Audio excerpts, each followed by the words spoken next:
Good evening, ladies and gentlemen. I'm Many People, and this is the first installment in me joining a decade-old tradition of talking about games the video maker has played in the last year. Usually in my case that would be a pretty thin collection of games, because I lack the time to play any portion of what's released. I'm a bit focused on my job, making videos for the channel and playing their corresponding games for like 70 plus hours.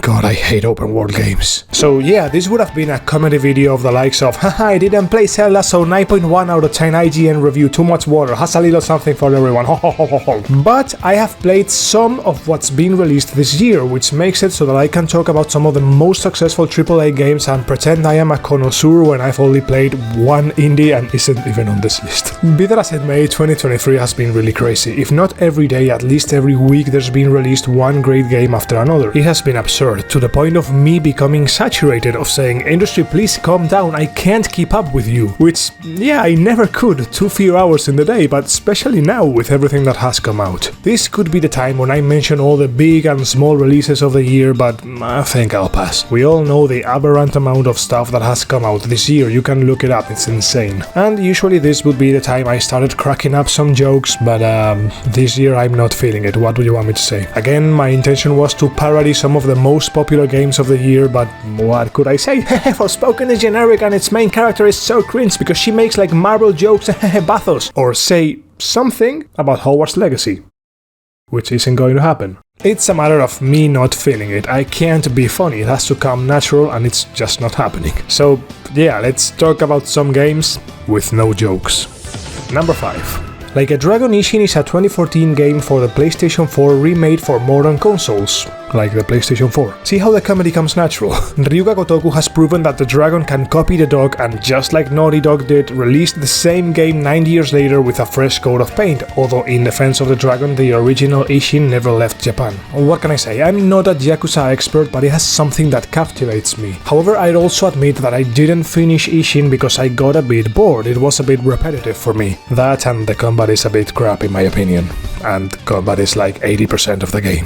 That said, I want to give it a chance because I think there's a cool game there, or at least a story that, yeah, it has its flaws but has a main character that I like a lot, which is Kiryu Kazuma, more or less. Even if it doesn't always succeed, I like that this saga tries to tell these criminal dramas, and that's why I'll give Like a Dragon Ishin another try. But Meni, you could have chosen to talk about the better game, The Man Who Erased His Name. Yeah, but I haven't been able to play it, okay?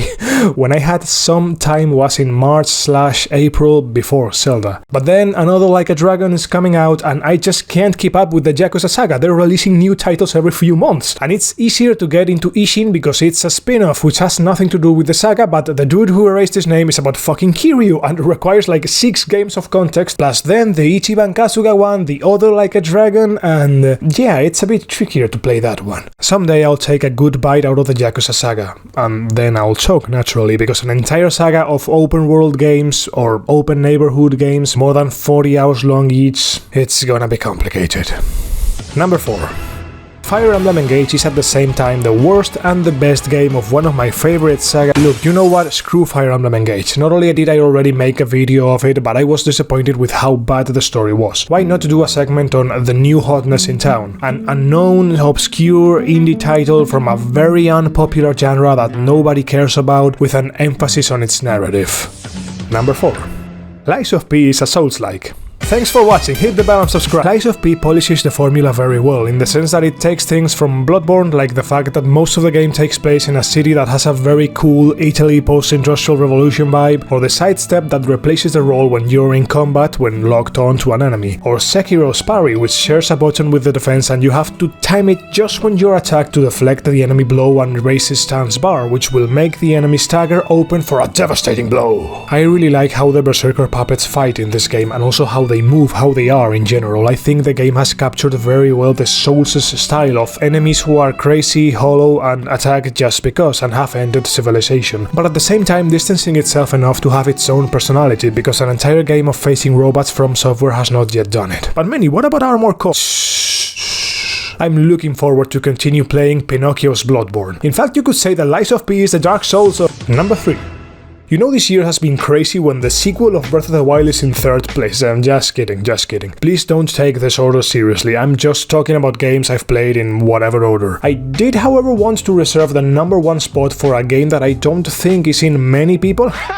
Top 5, so the more obvious GOTY contenders have to take it down a couple of notches. By the way, don't ask me to decide between Baldur's and Zelda because it's comparing apples and pears. I can't decide. They're super special and ambitious games, let's enjoy them both without comparing them. The order in which they are listed here is completely arbitrary. Zelda Tears of the Kingdom is such a crazy game with so much to talk about that I've literally been doing nothing else since May 2023. I mean, except for Starfield and, well, work, I haven't done anything but the almost 4-hour-long video of Zelda Tears of the Kingdom. To me, except for story, I liked it much better than Breath of the Wild. Maybe for the sequel I had pretty low expectations because the prequel didn't blow my mind, or maybe it's just that I've played them in different moments of my life. Look at me now, I've never been so thirsty for open world games. Tears of the Kingdom managed to blow my mind despite belonging to the worst subgenre of all, and that's because it belongs to the best genre of all, the immersive sim. The crazy things you can end up doing with rockets, birds, and turbines have no limit, and that's beautiful to me. And then there's one moment in its story that has left an impression on me.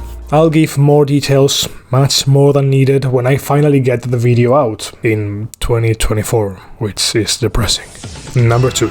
The Baldur's Gate games have been 2 of the most famous and influential CRPGs of all time, which means that not a single person on Earth knows about them, because the CRPG isn't, by far and away, the most popular genre of video games, and not without good reason. Contemplated from above, you can't see shit, making it difficult for you to fully immerse into that world, managing the party of adventurers with a mouse from your office chair, the same one you use to work and pay your taxes. And then Baldur's Gate 3 comes along and lets you get poked by a bear. Game of the year! Anyway, leaving aside the brilliant marketing move that captivated a lot of people because they know D&D's audience, there's a million reasons for people to love Baldur's Gate 3. The main one is that it's the first time a game like this has reached the budget of Mr. AAA video game. A AAA game like this needs great graphics, it needs to be sellable on console, which requires to be playable with a controller, which requires a camera behind the character's back, not flying over the character like a drone. All this mix results in a CRPG that can not look like a CRPG, but as a conventional commercial video game. A narrative game like this requires a team of writers that know what they're doing, and while Baldur's Gate 3's have their stumbles, I'm freaking out over the dialogue, especially from the companions. Each one speaks in very particular ways and it's wonderful. I know only blood red and death black, my mind is silver and my body steel. A narrative game like every RPG has to be fully dubbed. Look at Witcher 3 or Disco Elysium, and yet neither of those games I consider to be of the same genre as Baldur's Gate 3, or at least not exactly. You could group them up in the same genre, sure, but they are significantly different. In neither Witcher nor Disco you create your own character, choosing among the 12 classes of Dungeons and Dragons, and then you make your own build and customize your party of adventurers that will accompany you in crazy magical adventures. To me, Baldur's Gate 3 is like Fallout 1, a game that it wasn't until I played it that I realized I needed it, which is wonderful because it can happen to you as it happened to me. Which will revitalize or resurrect, depending on how you want to see it, the most dead genre in the history of video games as far as I know, the CRPG. Honorable mention. Arcane, damn it, you were supposed to destroy the Sith, not join them! You were to give us an awesome video game and teach the industry a lesson, not be the embarrassment of the industry with a broken game. It hurts me just to look at you. Honorable mention 2. The Sonic Frontiers DLC is out and it's super hard on the highest difficulty. They've also fixed the issue when the counter-attack is a button you hold instead of press, so much of the combat and my biggest criticism of the game has been addressed, so awesome. More and better content, all free of charge, plus Amy, Knuckles and Tails have been made playable, so yeah, my girlfriend is delighted, and when I have some time I would also like to play it. Honorable mention 3. You know that 2023 has been a crazy year when a game like Danganronpa Persona Ghost Trick with a touch of Catherine has got completely unnoticed under my radar. I mean, it's got Danganronpa vibes and it's not subtle. The style of the characters, the 3D cinematics, the fact that it's exaggeratedly anime. See, generic male protagonist with amnesia? Check. Pet character with an unbearable squeaky voice? Check. Who happens to be a busty woman who I assume is in love with the protagonist? Check. If I have something good to say about Spike, Chunsoft, those behind the Danganronpa, it's that they managed to make me like their stories even when everything reeks of anime. Biggest praise I can give, genuinely. Hopefully I'll find the time to play Master Detective Archive's Rain Code. Number 1. Let no one be surprised by the game I'm going to post here. The Murder of Sonic the Hedgehog. I'm kidding, of course. I insist that this order is completely superfluous and irrelevant, and I simply wanted to save a little surprise for last, to talk about a game that I did complete that has gone under many radars and deserves more love. This is Wild Hearts. See, the Monster Hunter from Electronic Arts, although something more accurate would be the Monster Hunter from many of the people who made Fire Emblem Three Houses. I assume you didn't expect that one. I'm only putting Wild Hearts in the top spot because I don't think I could ever justify making a video of it, so here's the closest thing to it. Wild Hearts is a Monster Hunter clone. Comparisons are odious, but they're also inevitable, and I believe Omega Force has given Capcom quite a run for its money, as its latest game as of writing this script, Monster Hunter Rise, I didn't like it very much. Maybe it's just me, but I like Wild Hearts quite a lot more. I had a much better time playing it, and I think its story is way better, which is not a huge compliment, to be honest. But I did like the redemption plot of this NPC, Ujishige, who is presented to you as a legendary samurai who later turns out to be a useless drunken coward, but then he gets his redemption, explaining that he used to be a veteran general, high commander of the shogun, fallen from grace the day the wolf on the cover of the game attacked his shogunate. Terrified of the monster, but also thirsty for revenge, when you finally satiate his thirst, you see a change in the drunken samurai. He gets more involved in defending the city, and in you, giving me the impression that he was the only NPC in the game who truly cared about what happened to me. Which is relevant because, I guess, spoiler alert, your character in this game is dying. When they finally do, you have this heartbreaking scene with the samurai waiting for you at the village lookout, which I'll talk about shortly. There's Ujishige with his 2 cups of sake at the ready, waiting for you to come back. He hears footsteps, turns around excited to see that it's not you. This is fucking absurd, okay? I mean, the standard with these games is, oh, a monster is altering the ecosystem. So understand why I'm surprised when I get emotional with the story of a Monster Hunter like. Really, for how low the bar is set, very well done with this game. If we compare it with Fire Emblem Three Houses, well, one of them is a lot more ambitious than the other, to put it mildly. But the strengths of Wild Hearts aren't there in its story, which it has just because out of peer pressure. The strengths of Wild Hearts are in the monsters, in the player's weapons, movesets, and how beautiful its environments are. In this area, Monster Hunter kicks ass as well, but even so, you still have to take your hat off to Wild Hearts' environments. Take, for example, the village, Minato, perhaps the most impressive settlement I've seen in a video game, except for Novigrad from Witcher 3. Very fitting for Novigrad. That construction so three-dimensional, so vertical, with so many gears, turning wheels and mechanisms that are precisely a component of the story, because the fact that they work is precisely what attracts monsters, the Kemono, to come and kill all its inhabitants. And it is absolutely gorgeous. They're made entirely of wood, with its waterfalls moving the mills, with its impressive cliffs, its beaches. Wow, it's such a major boast, Minato. I take off my fictional hat and throw it in the air so as to free both hands to applaud, as well as I applaud with the method to traverse these maps, Death Stranding's zip lines. Wonderful how you can get to transform these maps, that an inaccessible cliff can become an elevator, that the top of a mountain can be a tourist destination of some funicular railways which take you from the checkpoints that you also place to the biomes of some of the monsters. That player manipulation of the environment is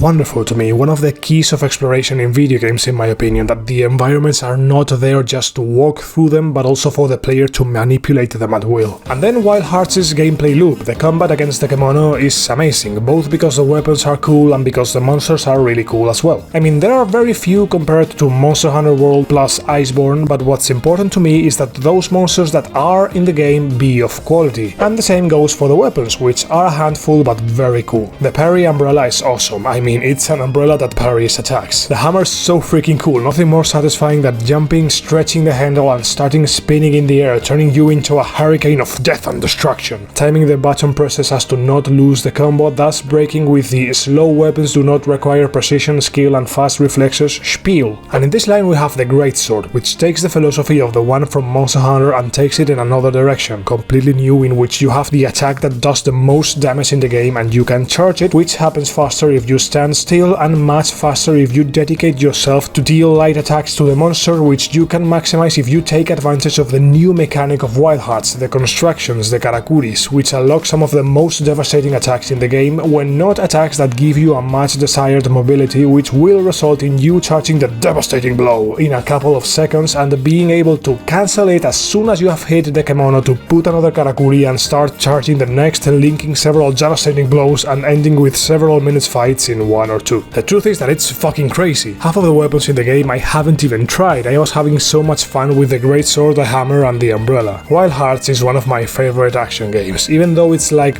not optimized at all for PC, and it's a shame. Once you're in there in the midst of combat against a giant tiger that creates hurricanes and black holes, it's easy to forget its flaws and just be amazed with how wonderfully well thought out the combat system is, and how wonderfully well thought out the exploration is, and the cool setting, and the fact that it's crossplay, which is also nice. So yeah, Wild Hearts is great. It may not be the best game of the year of 2023, but I couldn't make the reflection of the year without mentioning it.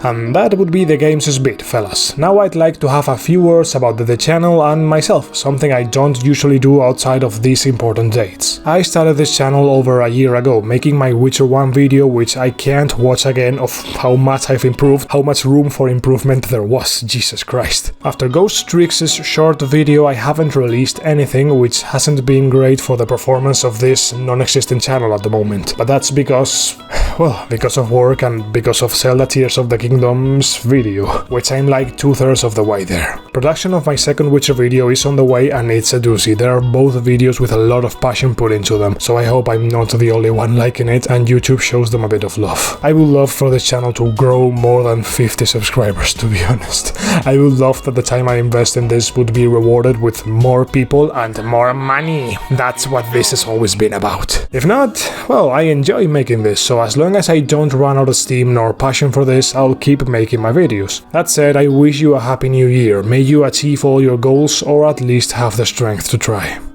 Take care. See ya!